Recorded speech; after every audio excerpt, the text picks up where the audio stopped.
Hello, everybody, and welcome to another episode of the Tracy Show. Of course, I'm Tracy. Before I let my guest introduce herself, I have a couple of bills to pay. Um, pardon me. Hit that subscribe button. We are so close to 500 subscribers, as we are right there. So we need you to hit that subscribe button, obliterate that subscribe button, destroy that subscribe button, help us to get to 500 subscribers. Subscribing is literally free, does not cost you anything to do. So I would greatly appreciate that. You can support me on Patreon. Patreon support starts at $2 per month, and I am still working on our Patreon exclusive show, but that's going to come down a little bit later on this year. I'll talk about that in the future. You can also support me on my GoFundMe campaign. That is my effort to raise $2,500 for personal expenses that I have to take care of. And finally, starting in May, this show will move to 8 o'clock p.m. And on the third Thursday of each month, we will have an after party. That after party will be a Zoom link, and we will be discussing a specific thing or conversation we'll be having.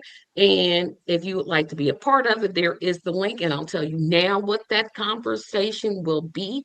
Our first topic is, should all the third parties unite under one candidate for president and let us all run locally? Or should we just continue on the same path? That will be the topic. It'll be right after the Tracy show, the third Thursday in May, which I believe is the 21st. And to get a link, because I won't put it in the chat section, you got to fill out that form. All I ask is your email and your name, and that's it. I email you the link, and there it is. So, with all of those announcements finally over, I am going to ask my guest to introduce herself. Thank you, Tracy. Um, I'm Victoria Alexander, and I guess I could introduce myself in a number of different ways, but I'll try to stick to the third party issue, the political, and my background with that. I worked for probably starting in 2016 or so. I started working for Ranked Choice New York, and with Dave Heller in New York, we founded the Ranked Choice New York voting organization to try to get people in upstate New York to understand how you can rank your vote, so that if your first choice doesn't win, your vote goes to your second choice, and if your second choice doesn't win, your vote goes to your third choice, and that is a really wonderful mechanism for getting over that two-party dilemma where you're going to waste your vote if you vote for a third party. So I worked with Dave Heller on that, and I worked with an organization in Massachusetts that worked very hard to get that passed, and it didn't pass in Massachusetts, but it almost got it. And then we got it passed in New York State for the primary for the mayoral election, and that has gone well there.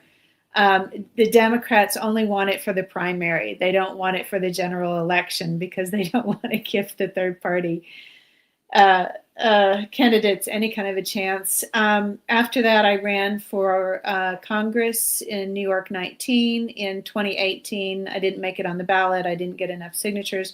2020, Larry Sharp, the Libertarian candidate for governor, did get the ballot line, so I was on the ballot for 2020. And crazy things like I wasn't, neither I or the Green Party candidate were invited to speak at the debate that the local public television station put on.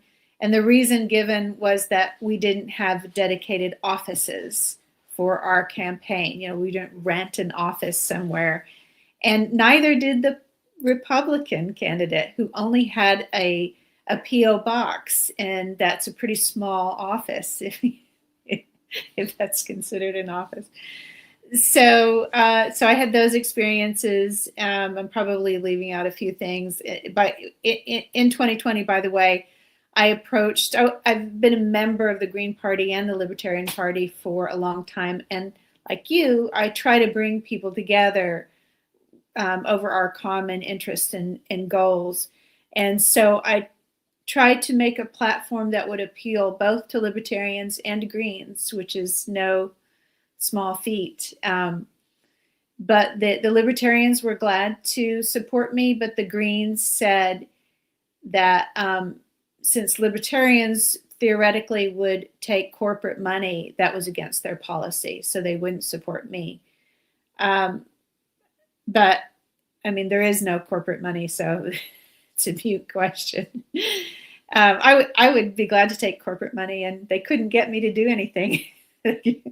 I would take the money and then not do what they asked me to. I have no problem with that. So that was 2020, and then in 2024, I worked for the Super PAC for Bobby Kennedy to get him on the ballot as an independent candidate. First, I worked on his attempt to get in the primary for the Democratic Party, knowing what they do in the primary, and I saw that fall apart. And then I saw him struggle to get all the signatures, and he did very well. And then the Democrats just, with their lawfare, illegally kept him off the ballot in New York, and created a great deal of problems for us elsewhere. And so he did the only thing that he thought he could do, because he wanted to get in to address the health issues in this country. And so he teamed up with Trump, and Trump won, probably because Bobby teamed up with him, honestly. So that's where we are now. So thanks a lot, Democrats, really, because it's your fault and Trump's in office, I think. So that's my political background. Right now, I'm also a novelist, and I shouldn't say also. Primarily, I am a novelist, and a lot of my themes in my novels address kind of the issues that libertarians are interested in. And I'm probably most well known for my 9/11 novel. This is called Locus Aminus. It's about Hamlet as a 9/11 conspiracy theorist. It's an anti-war novel. And coming out in April the 7th from Heresy Press, I have The Girly Playhouse. And that is about feminism in the various waves of feminism in the 1990s. It's a social satire. So I write comedies, by the way. I like to write political, social comedies. Well, I have a lot of questions. So my first question is the obvious one. Am I correct in saying you are not running for office? Right. Okay, so I got to take all of my questions away. Okay, so, but you have ran for office, obviously. Okay. I have run for office, and I am right now in history. We are at a point where it doesn't make any sense to try to vote our way out of this mess. We need to do something else. I've worked on so many campaigns, and I've seen so many things happen. And I've seen people get into office who are unable to do anything. There are some things that I think that we could do to try to improve the situation. We waste a lot of money and a lot of time trying to get people in office who are going to do a good job. Maybe at the local level, there's a little bit more hope there. But I say something to your audiences that I want them to think about is, we can do various things like team up.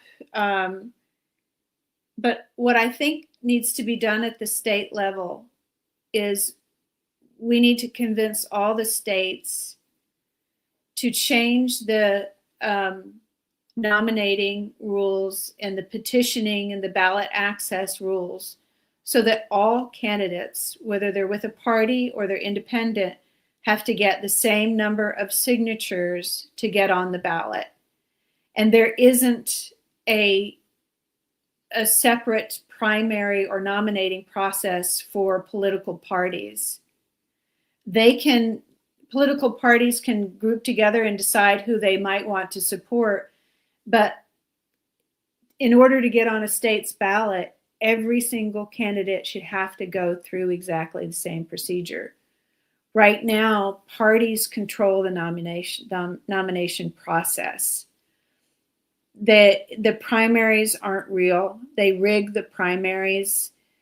They rigged the Democrats rigged the primaries against Bobby Kennedy. They rigged them against Bernie Sanders. The Republicans rigged their primaries against Ron Paul. The most popular candidates can't get on because the party machinery keeps the people off whom they want. So we have these political parties that are private corporations running our election system. And if all candidates were treated equally, and I would think that all candidates need to be treated equally before the law, then everyone would have to gather the same number of signatures and go through that process to get on the ballot. And I bet you someone like some of the candidates that the Democrats run wouldn't get the number of people out there, boots on the ground, gathering signatures. They wouldn't. I disagree. And I'll tell you why I disagree with that statement. Let me say this. I get where you're going. Absolutely agree. But my concern would be, obviously, that should be getting out, engaging with the people, saying this is why you should vote for me. I would suspect that they would try to start paying people to get signatures, kind of the way that the Green Party does it, where they'll pay people to come in and get signatures, and all of a sudden, let's just in Indiana, we have the dumbest ballot access laws. We're just like number one. I don't care what anybody says, we are number one. You have to get an Your state is one of the worst. Oh no, we're the worst. We are the worst. Nobody's worse than us. You have to get either 2% of the Secretary of State vote or the number, and I know this, 37,963 signatures. Now keep this in mind. Jill Stein, who I did not vote for, she got 50,000. But she didn't make the ballot because they threw out the exact number. So in other words, they took 37, they threw around 13, 14,000 signatures out for things such as you did not dot your I's, you couldn't read it, et cetera, et cetera. My fear is that they'll come up with something like, let's just say it's 5,000. I'm They just do going to that throw now. out a number.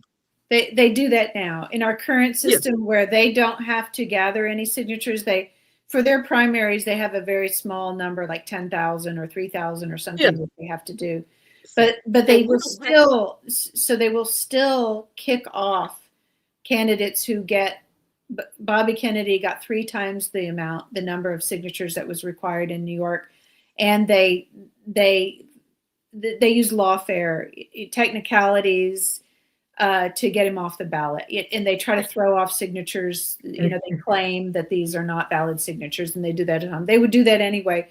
But what you have to do is say you cannot pay no paid signature gatherers. It all has to be volunteer, and that that's would be very difficult for them to get.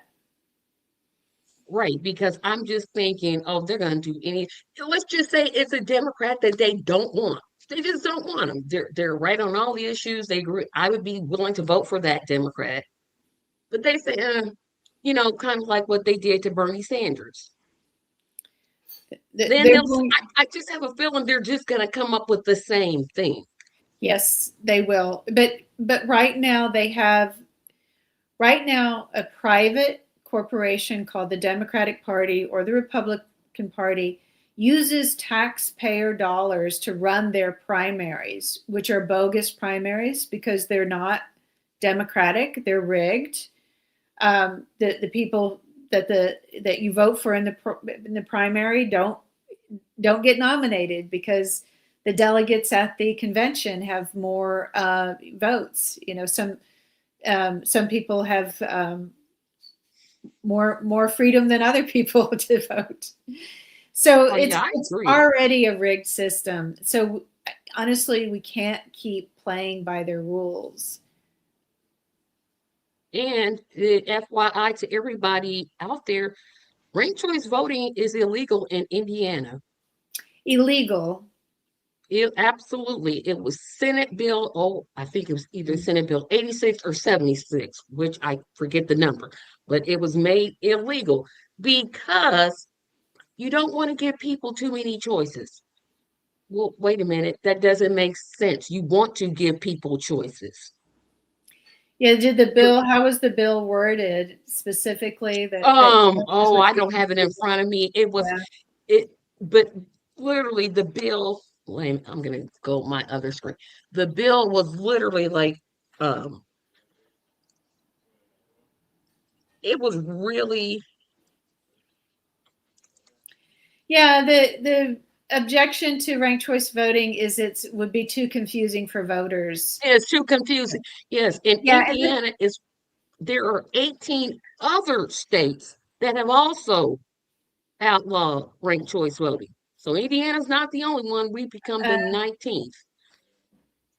So obviously ranked choice voting works because why would 19 states say, I hadn't heard that they actually forbid it or banned it. I mean, I've heard eh, that they don't, they reject the various proposals to adopt it, but this is news to me.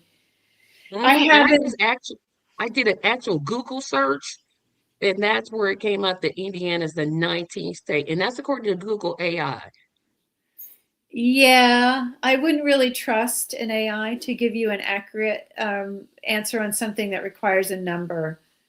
Um, And let's see. Okay, so they actually list the states where it's illegal. where it hasn't been adopted yet. Yeah, where it hasn't been adopted. Yeah. Um, Yeah, that's most states. It only has been adopted at local levels in a few states. and I know Alaska is one of those states. Alaska Yes, has ranked choice in voting. Maine, in Maine. In New York, but only in the primaries. But for some reason, the Mhm. general, they just say, no, let's go back. Now, that would be confusing to me because you're using ranked choice in the primaries, but then you can't in the, why not just use it?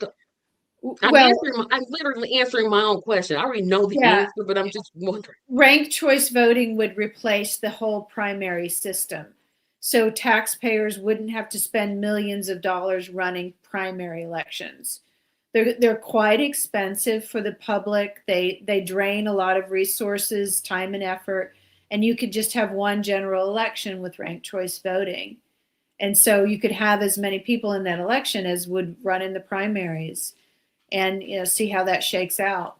That would save that would save money and but the idea that it would confuse people or people would have too many choices because that's when they're when they're strategizing to get the people in office that they want in office, that they have to have in office, they work very hard to limit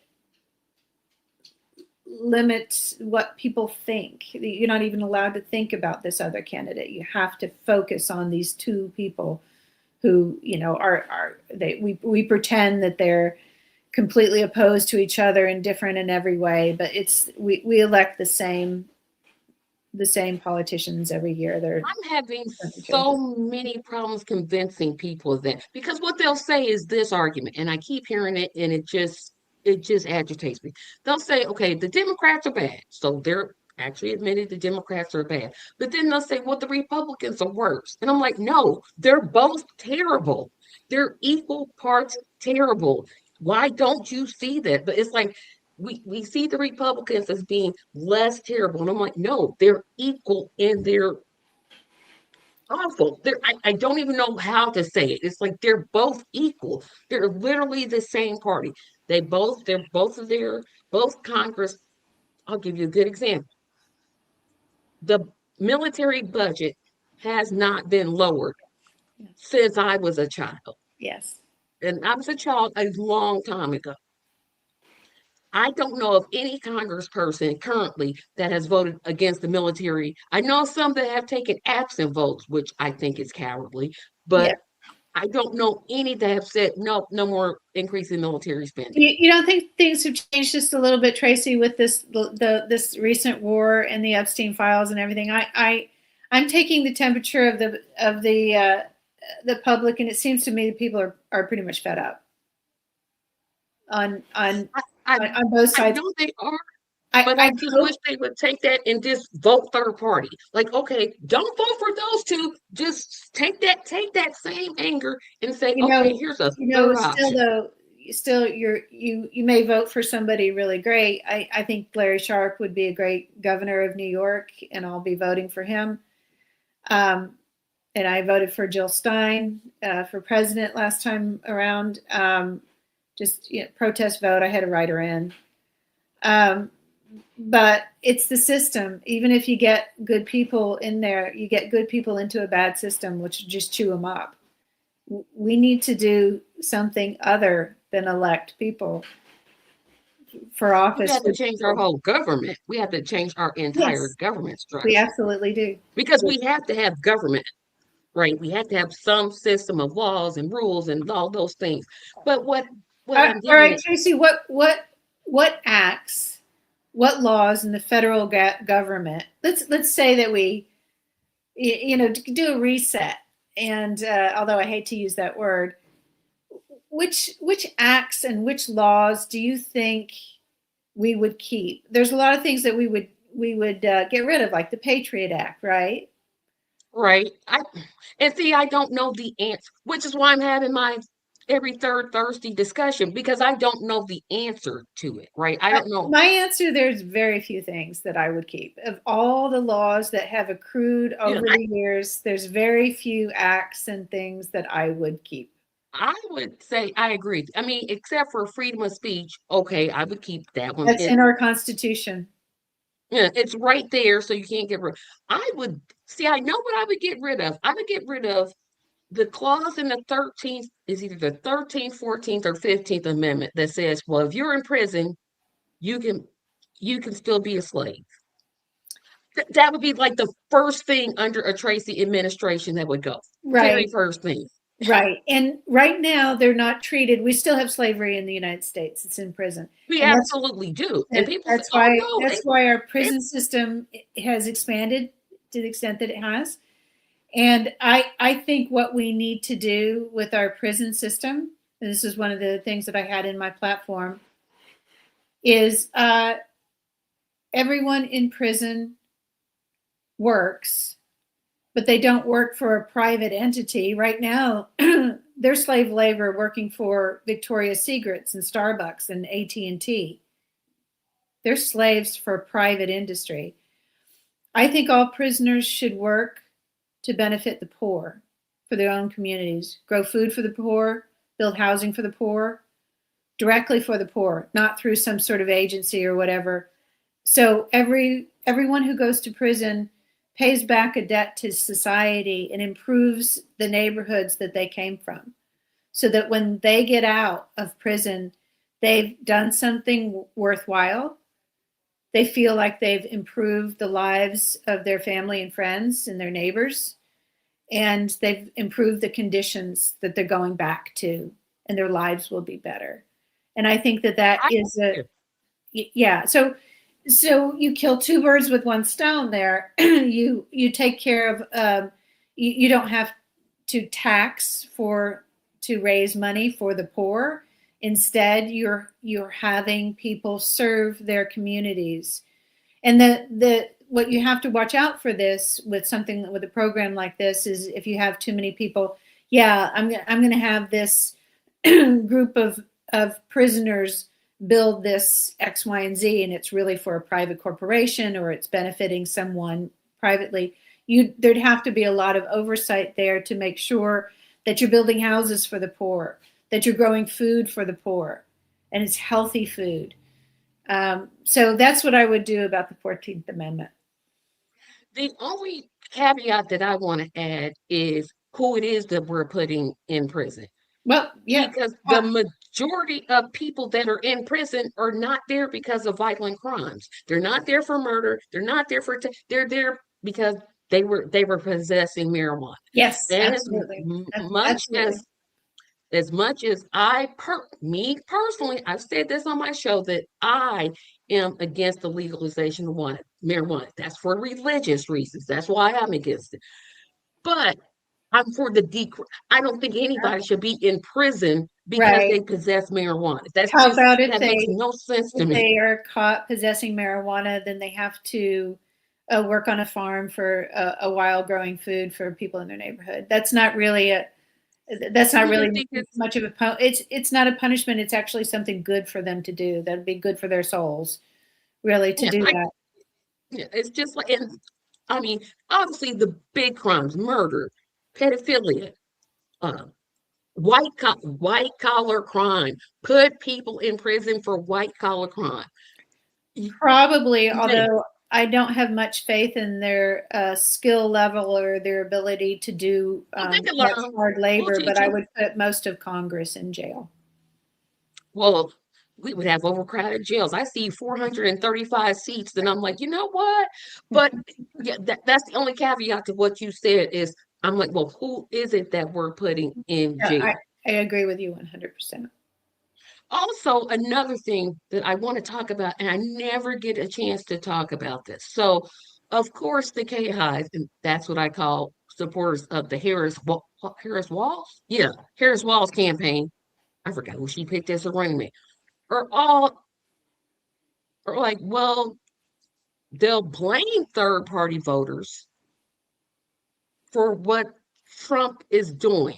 And I'm like, so you're telling me that I should have ignored the fact that she says she's going to give Israel all the money that they need and all the support that they need and increase the military budget and all these corporate speak, ignore all of that and vote for her anyway. Where does this logic come from? I No, don't it's not understand it. logic, and I won't even engage in that discussion anymore. I'm done. I'm done with representative democracy. It's just not working. It's not working. We have to radically change the system. It's not working, and I think, you know, yeah, people can run like Larry Sharp right now. He's running for office, but I just don't think the whole system is worth the time and energy that these good people are putting into it. I think we need to do something really really different. But maybe some vote of no confidence to recall the entire federal government. I, I would include state government because state yeah, government is yeah, not, it's yeah, to me, it's worse because that's where the decisions are really made. yeah. It's not made at the federal level. I mean, the federal level, Well, the they federal do level very is little. waging war right now that's going to get us all killed. They are, but Yeah, I'm saying the most of the decisions, potholes and teachers those are made at the local level. those really important things. I have another opinion that I bet you're not going to like, but I think the role of government is to provide the public infrastructure, the communication lines, the transportation lines, the ports, the bridges, the tunnels, the roads, and so forth, the buildings. Oh no, I Um, agree with that. I school, absolutely agree with that. schools, but wait, I'm getting you to the part where I think you might not like it. Schools, hospitals, but not fund or have any say whatsoever about how those institutions are run, which should be done at the local level through some sort of community cooperative. So you have maybe the state, federal or state level provides the funds for the hospital building and the equipment, but a local cooperative of people, health professionals, and people who live in the community and who would be using the hospital form a cooperative to decide how it's run and what the standard of care is and how much people are paid and what sort of programs or treatments or whatever they want to offer, instead of having this top-down control from the CDC or the Health and Human Services, dictating how hospitals are run. Because basically, and this is true of schools too, the professionals in those institutions, the teachers and the doctors, are just trained monkeys at this point. They don't have any leverage. They can't make decisions for themselves. They can't use their professional knowledge to decide what to do in their day-to-day activities when they're educating the kids or caring for a patient. And so, you might as well replace them with AI or something, because they're not thinking for themselves at all. Yeah, that's on the way, unfortunately. Not if I can do something about it. I know I want to, because literally I was like, well, and I've never had the AI discussion with anybody, so thank you for bringing that up.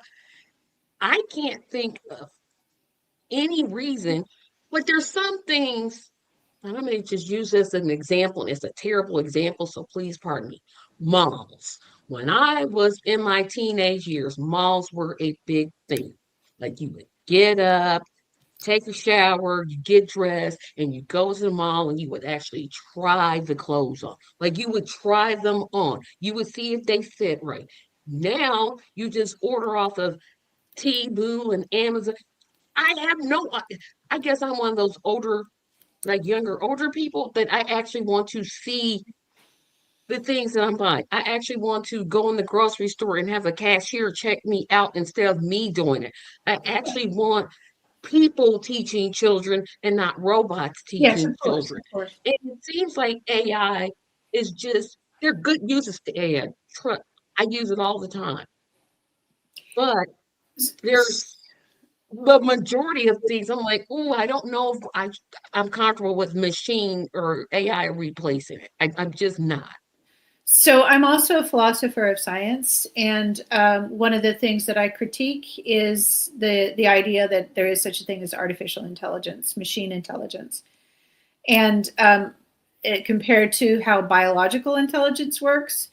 AI shouldn't be called artificial intelligence. It should be called AS, artificial stupidity. It can mimic the sound of correct answers, but it has no way of actually providing a correct answer. The only time it gets things right is if you ask a question for which the answer has been said many, many times on the internet. And so it can find a pattern that matches it looks at the pattern of your question, and it finds a pattern that for your answer that matches patterns that other people have given in similar situations. So it's literally just a pattern matching engine. It can't figure out or know what those ones and zeros that it's picking actually mean. It doesn't know what language is. It just spits out the most predictable pattern of ones and zeros that would follow given that kind of prompt that it got. Um, biological intelligence is nothing like that. I write a Substack where I talk about these kinds of things to explain, and I just put it on the in the chat. It's called Posthumous Style at Substack.com. And if you're wondering about, people are arguing that AI is going to take over the world and take over all these jobs that require human judgment. I explained to people there pretty clearly in the biology of why that's not possible. It's basically just kind of a magic trick right now, and people are impressed by it. But as time goes on, it doesn't improve. People think it's going to get better and better. It's not going to improve. If anything, it's going to get worse and worse. Because what it finds is the most common kind of response. So it can write like a common pop song. It can write a very common response to a political question, but it can't come up with anything novel or interesting. It can come up with things that are sort of weird, like eclectic, because it can stick things together if you give it a prompt and you ask it to, what would happen if tigers were unicorns and they could fly? It can respond to a silly prompt like that, but it doesn't have any real creativity. So if anybody's interested in that, I think that's a pretty important political question right now, because they want to use AI, for instance, to pick targets in war. And Anthropic large language model AI was used to pick the targets in the first attack in Iran, and they mistakenly, or maybe there's plausible deniability, hit a girls' school and killed over 170, 160, 170 young girls in Iran, because a few years ago that building used to be associated with a military training camp or something like that. So See, I this, think that was intentional, but that's just me. That's just me. well, the same thing, Tracy. You have plausible deniability. That's another reason why you well, we didn't murder all those people. It was just the AI told us, so there's no accountability in a government that depends upon AI. So of course we can't do that. But let's step back a minute. This is a completely illegal war. The only time we ever should be going to war is to defend ourselves if we're attacked in our land.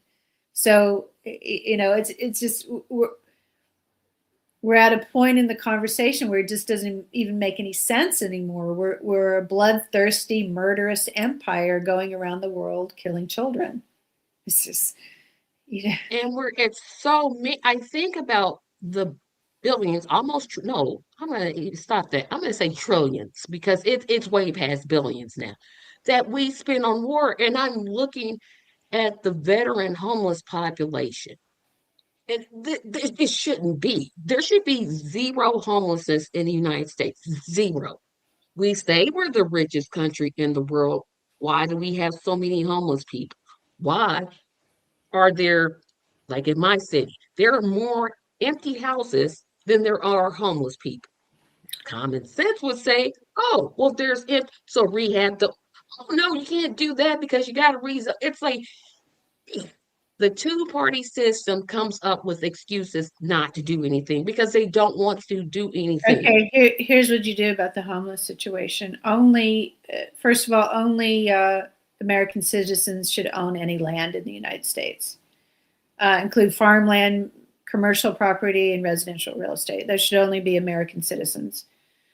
And every American citizen should be able to own a small piece of land for a home of average size without paying any taxes on it.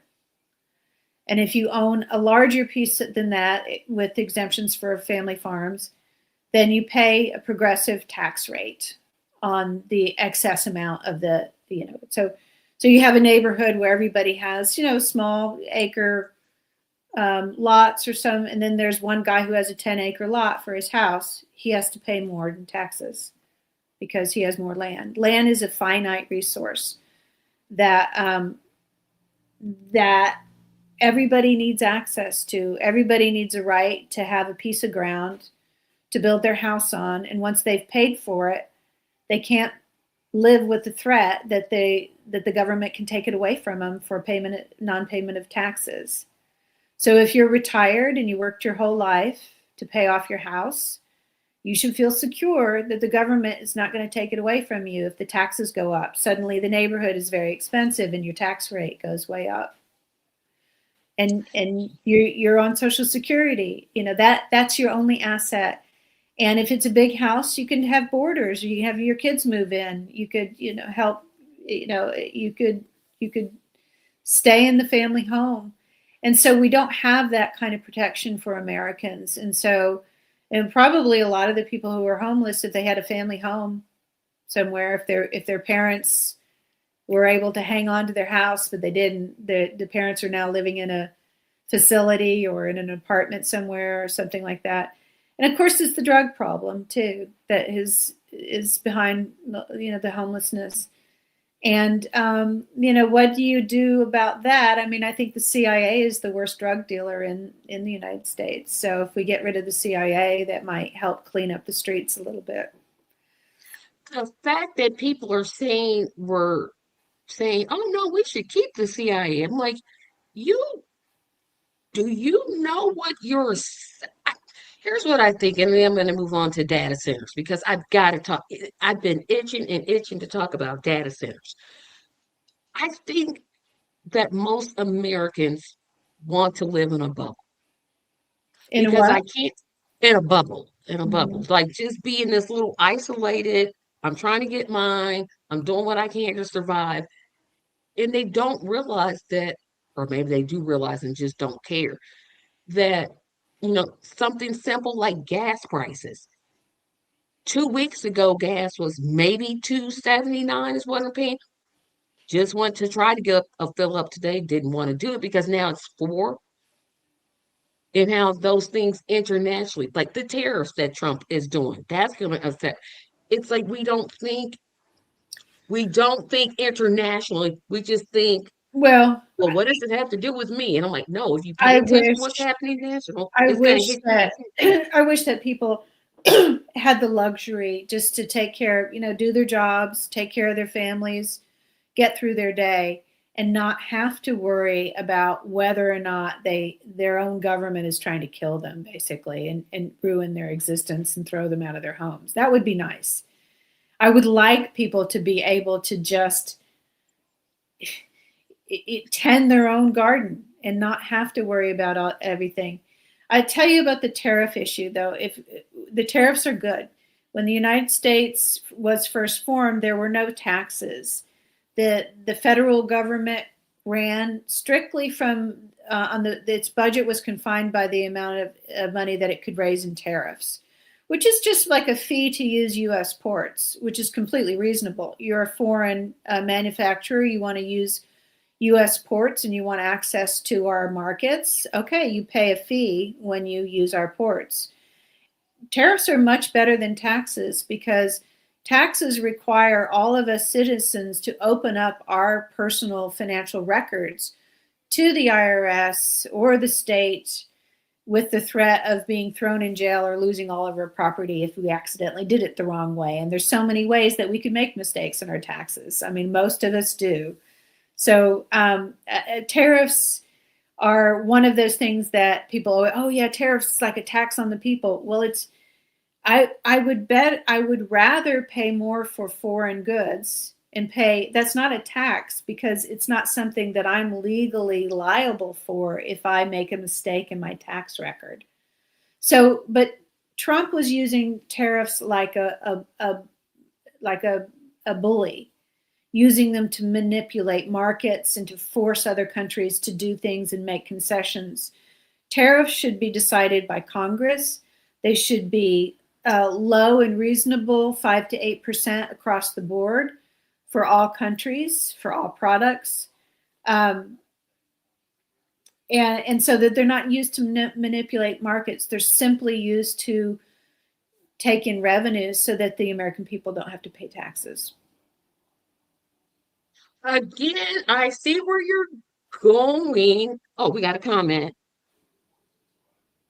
Hello, Theus. Tariffs and taxes and the original American economy was tiny compared to the now plus subsidized by now that you people do. I wish people would do more research about how much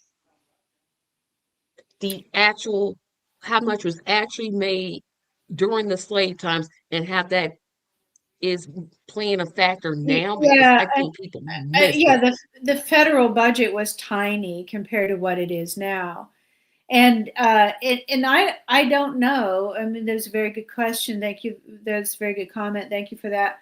I don't know how much income the federal government would bring in if it put a 3%, 5% tariff on all goods coming in. It might be a huge amount. I don't know. I think it might be quite a lot.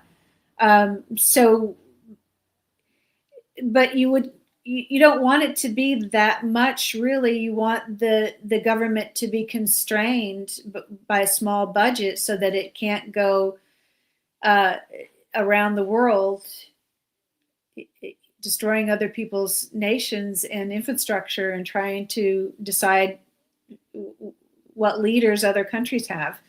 I mean, I would rather we had a really small budget for the United States. So it just is basically, manning the borders appropriately and getting, looking at the paperwork and processing people who want to come in and be citizens of this country, and doing that quickly and not jerking them around. And I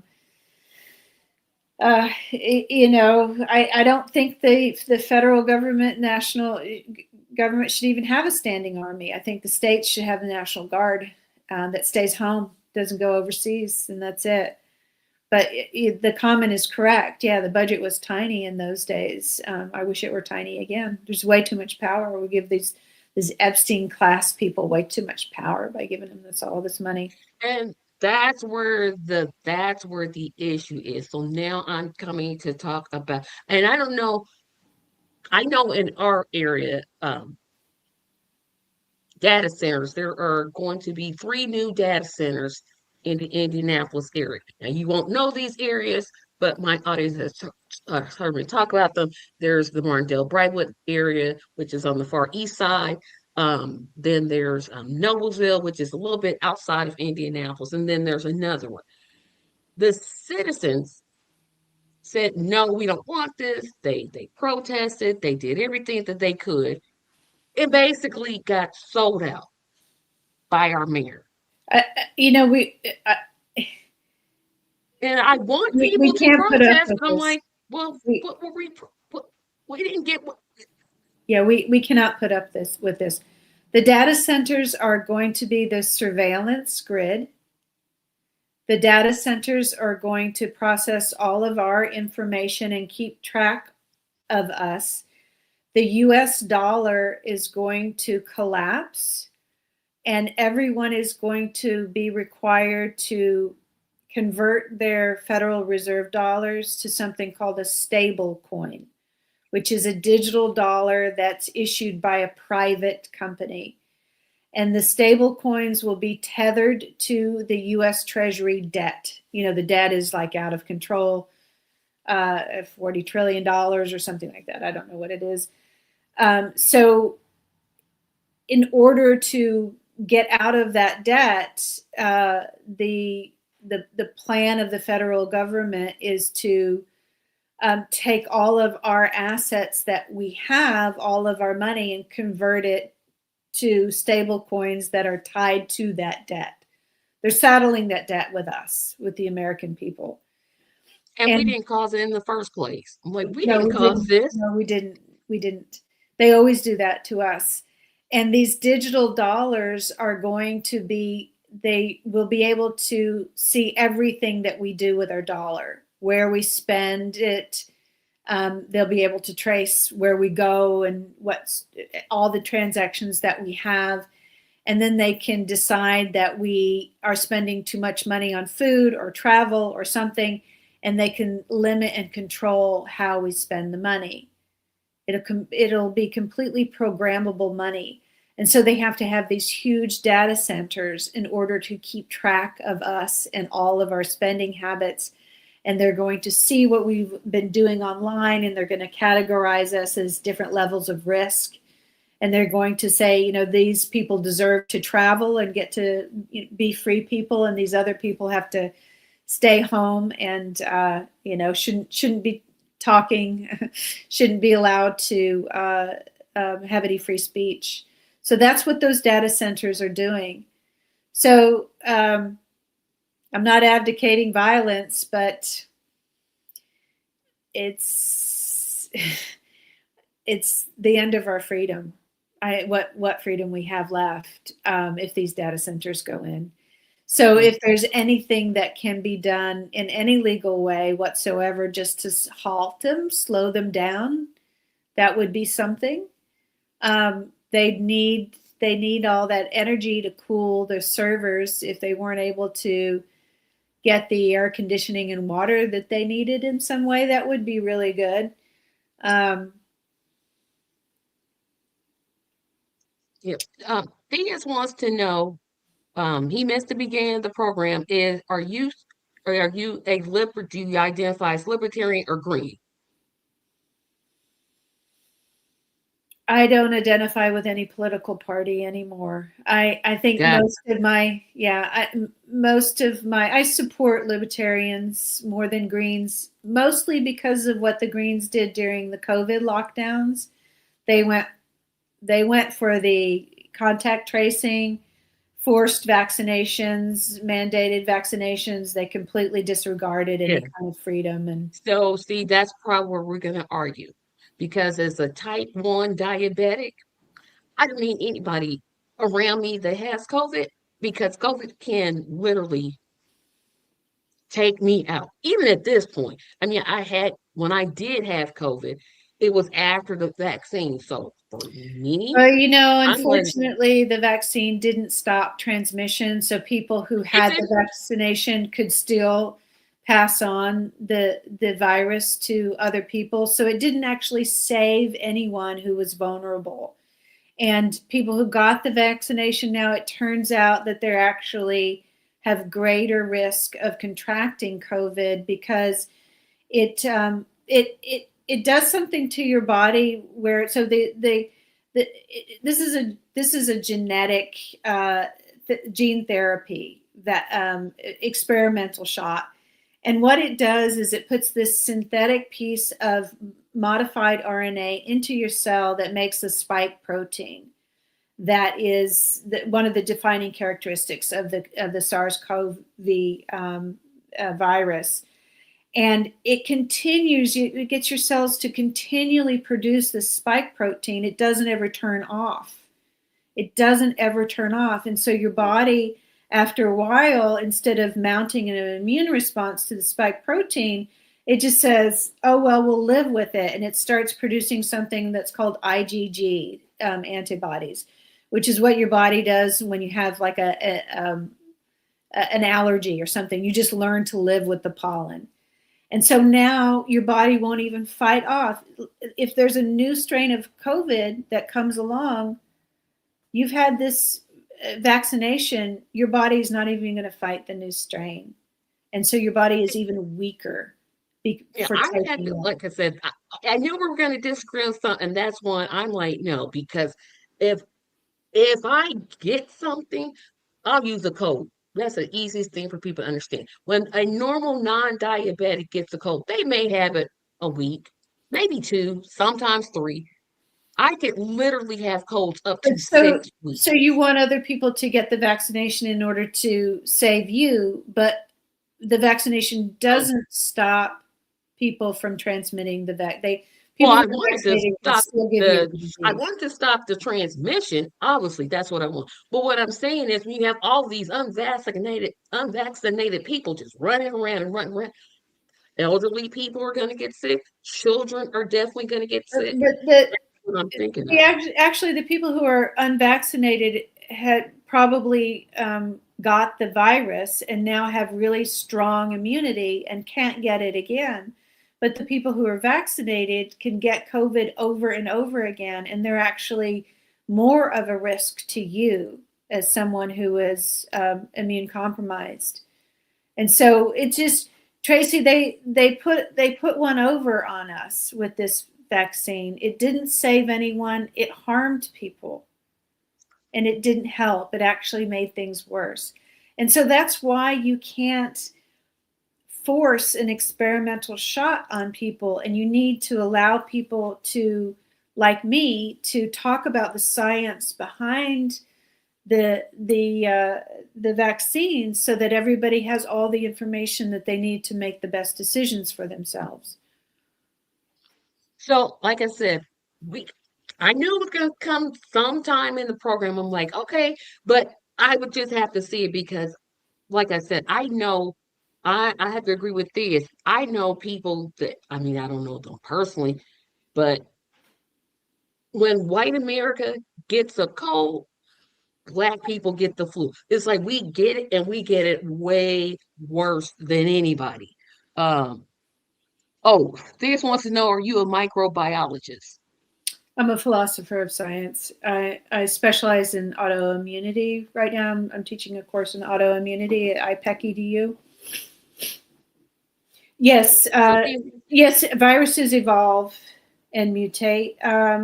Yes, they do. The vaccine weakened the virus.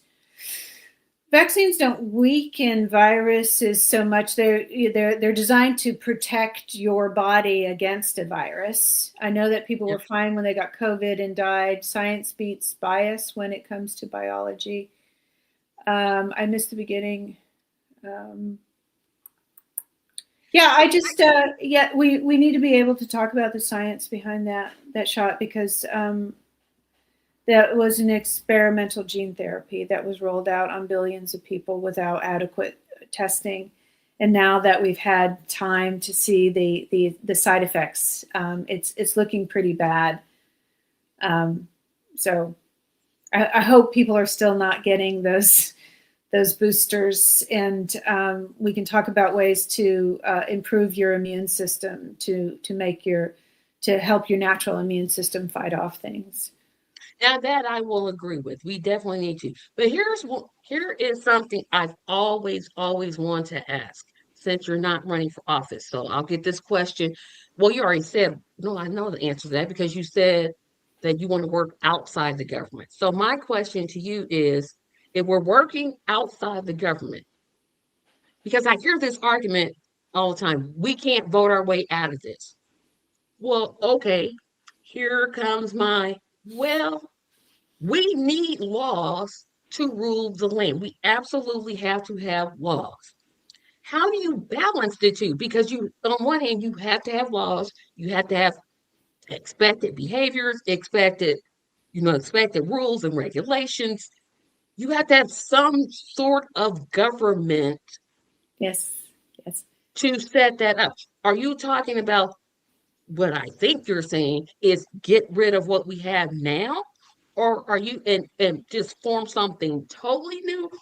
I don't think you're saying improve on what we have. I definitely don't think that's what you're saying. I'm just trying to understand because when I hear that argument, I'm like, well, we have to have government. We can't just be a society that has no rules and you Well, can just do whatever you want to do. I don't know whether or not. I think we should go back to the Constitution. I don't know if many of the acts and laws that have accrued over the 250 years that we've been a country are to our advantage, and the different agencies that have been formed and added.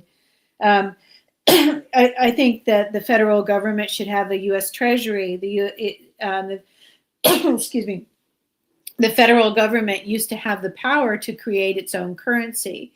For instance, President Lincoln had greenbacks that he created in order to build infrastructure after the war and to pay off some of the war debts for the Civil War. And then in 1913, they gave the right of the U.S. Treasury to create money to a private bank called the Federal Reserve. It's not federal, it's a private bank. And so now you have private bankers creating the Federal Reserve notes, the U.S. dollars, and they give them that to their cronies, who then are able to loan that money out and earn interest on that money. And so, since 1913, everything has gone downhill. That we gave over that incredibly important power of government to the private banking industry. And so, yes, I think that is something that a government should do: create its own currency. The U.S. Treasury should have the right to create its own currency. And I Now, here's the also go ahead, I'm sorry, because I want to bring up one important point that Theus has go brought ahead. up. Yeah, I'll Um, because I said this last week because I had a guest that said exactly we should go back to the Constitution. And I said, absolutely not. And that is because you can't go back in time, nor should we. This Constitution was no good for Black people. Absolutely, it was not. It had to be amended to fix some gaps. That's my whole argument. Let's go back to I don't want to go back to I don't want to go back to being, it takes five people to make one person. I don't want to go back to that. I want no, of women course to not. have full equal rights. So Of I course not. hear what you're saying.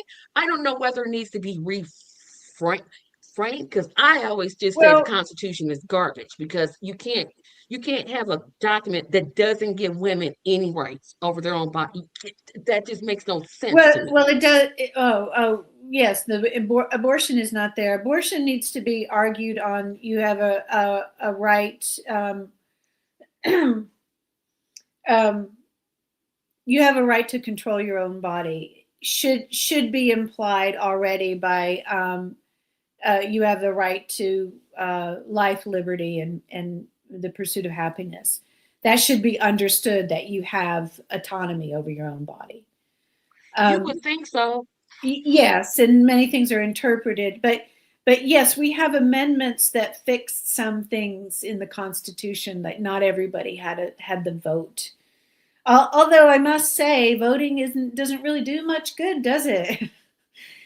You know, it doesn't do much good if there's no one to vote for that's worth voting. You know, I think political parties were not in the Constitution, and political parties probably need to go. That, that's another thing that I disagree with because I think when I look at people, we're naturally going to collect ourselves in Sure. groups. Yes. I'm going to go to a group that's more like me. Yes. You're Yes. going to go to a group that, so I don't think But political parties can you be shouldn't have avoided. control. You shouldn't have control over the nomination process as a group of That people. I agree with. Absolutely. Uh, Stop fooling people with these fake primaries. You've already Right. just come out and tell people, we chose this person, we chose this person. We're no primaries. Do what the Democrats did in Florida last time there was an election. They literally said, "We're not having one," and you all still not you, but people still went out and voted for the Democratic ticket.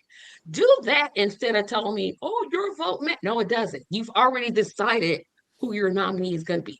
Give the people, I can criticize the Republican Party all day, and I got plenty of criticism for the Republican Party. But the one thing they do know how to do is hold a primary nationally for federal offices. There were They have 16, conventions. they do. They Yeah, had 16 people get up there. Now we knew Trump was going to win the nomination, it's but not a real nomination process. they It still just ran them. They still had debates. They at least had a debate. We can agree with that. They at yeah, least yeah, had yeah, a debate. yeah. Democrats were like, no, No, Joe yeah, Biden's the nominee. What? Really? Really? yeah, Really? yeah, yeah. Still, you have a private organization controlling the nomination process, and I think it would be better to do ranked choice voting in a general election so that anyone It, who qualifies to get on the ballot has an equal chance of winning.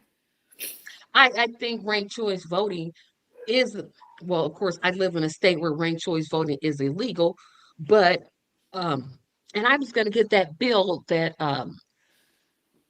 that made it um, illegal. so complex mind, simple man says that I want to pick and choose segments from Yeah, the I was going to past get to that one here in that I just a like, moment. which yes, of course I do, and you do too. But I bet we can agree on a lot of things. We probably don't disagree on any of the things that were wrong with the Constitution in the beginning, and the amendments that made it better, and the amendments that made it worse. Okay, so the bill that I am talking about is Indiana Senate Bill 0012. The bill is effective starting July 1st, 2026. It prohibits the use of ranked choice voting in Indiana elections. Senate Bill 0012. I can't remember what it was. I thought it was 87, but Yeah, it was signed by our useless, idiotic, silly. I still say Indiana has the worst governor. We have the worst ballot access. It's like no, but that's I pretty can't even crazy. I It's can't pretty even crazy. name a governor that's worse than ours. I'm like, Yeah. who out there is as terrible as Mike Brown? It does not exist, not to me. And I'm like, this guy. Uh, but I think yeah, that's what it was called. I was like, I know it's called something, but yes, it takes effect in July. So right now it's legal, but July 1st it will not be. And so we need to be working. We're gonna have to work together. We're gonna have to just, I say, put pettiness aside because some of our differences, they're minor. I mean, there's the major things like I believe in the expansion of the social safety net.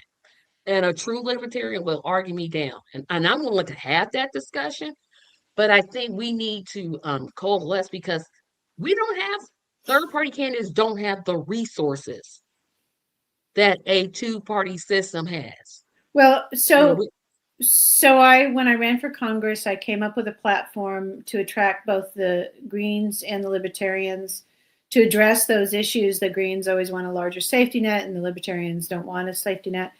And my website is directdemocracyus.org, and it addresses those issues because, and I have a healthcare program there. I have a program for education. I value all those things, and I don't think that you improve systems by making them competition in the market. Like, that's not going to improve education. That's not going to improve I'll health. put that website in the comment section and I'll put it on the page to share. In the comments section. Like you did before, and I can just go to it and put Oh, it I on. put it in our private chat. That's okay. I'll go right there. Yes, I mean, this is, I try to Oh come no, up with that's just your Substack in the private chat. Oh, there it is. Okay. yeah, so I try to come up with platforms that would attract people from the left and the right, because we can't keep talking past each other. But I almost never accept just the libertarian view or just the green view. I think that we need to handle social programs differently than we're doing now, because it's not working. There's too much room for corruption of the politicians, because you give the politicians and the bureaucrats the money to run these programs, and it doesn't make it to the people. Okay, so I see you ran for Congress. Okay, so I'm looking at this site in the background while you're speaking. I'll tell you what though, I'm having a really good time, and everybody visits this site talking to people whose opinions I may not necessarily like just think, oh, that's great. Because it's good to hear. Um, and notice we didn't say, well, you're wrong. We did not yell at each other. I agree We with had a your values, Tracy. I do. You know, we all have the same. We all want the same thing for our I think we families and our do. We friends. just We have all do. different ways of getting there. We do, and that's just a matter of practicality. Yeah, I definitely agree with that. I feel like we need to get rid of the solutions that we've inherited that don't really work, and try something different that we can all agree on that's going to work. So that's why I spent some time to try to come up with. But I'm not sure. I have to bounce Oh now. no, we're at the end of the program. Huh? We're at the end of the program. It's been Okay, an good. hour. Good. It's been an So hour. I thought so, but I just wanted to. I just wanted to plug these two books one more time. Is that backwards? That's no, Locus Aminus to the American flag there, and this is about. It's set in the pastoral upstate New York, where nothing bad can ever happen until it does, and it's about how the schools are feeding the kids the worst possible garbage, and the local school board fights for the right to continue to feed the kids garbage, and a lot of the social problems that were going on around 9/11. And so it brings in a lot of the war issues, how money is being spent on war, and education is not valued, and so forth. And it's a comedy. As I said, it's a story of Hamlet, Shakespeare's Hamlet, set in modern times, and Hamlet is a 9/11 conspiracy theorist. His father died on 9/11.